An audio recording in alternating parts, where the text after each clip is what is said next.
In this exercise, exercise 3, we'll look at the equipment required on board.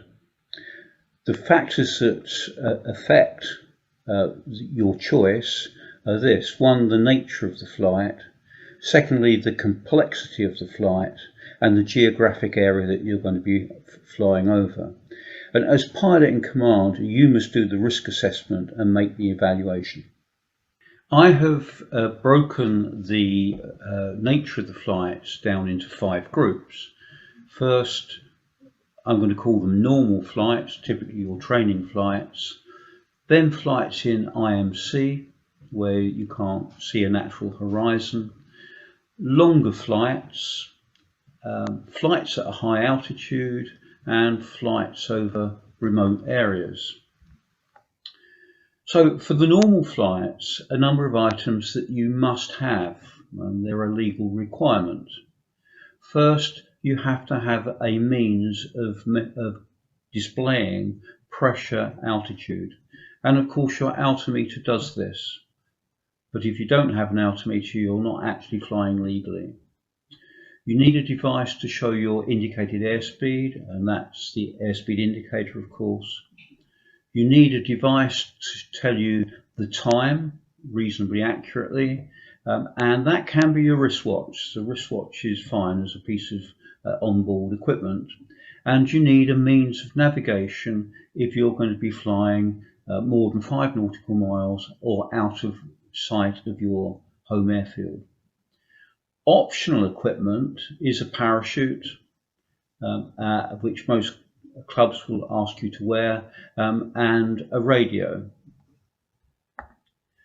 So in cloud, we need additional equipment, and one is a magnetic compass, and then either an artificial horizon or a turn and slip, and a vertical speed indicator. And for this, the variometer will do the job very well. For longer flights, we generally need to consider the pilot and the wear and tear on him. And of course, dehydration is an issue, food is an issue, and the sun is an issue. So carrying water in a camelback or something similar, having something to snack on, a snack bar perhaps, a hat to protect you from the sun, sunglasses, and perhaps a mobile phone so that if you do land out, you can get some help. Flying at altitude, so generally above 10,000 feet, we need to carry oxygen. And when we carry oxygen, that is very often carry-on kit, and we need to take account of the weight in our weight and balance calculations. And above 10,000 feet, we'll also need a transponder. Now, transponders are a difficult area, and the British Gliding Association have been doing a lot of work negotiating areas above flight level 100 that we can fly without a transponder. But in general terms, a transponder is required, and this general situation is all under review at the moment.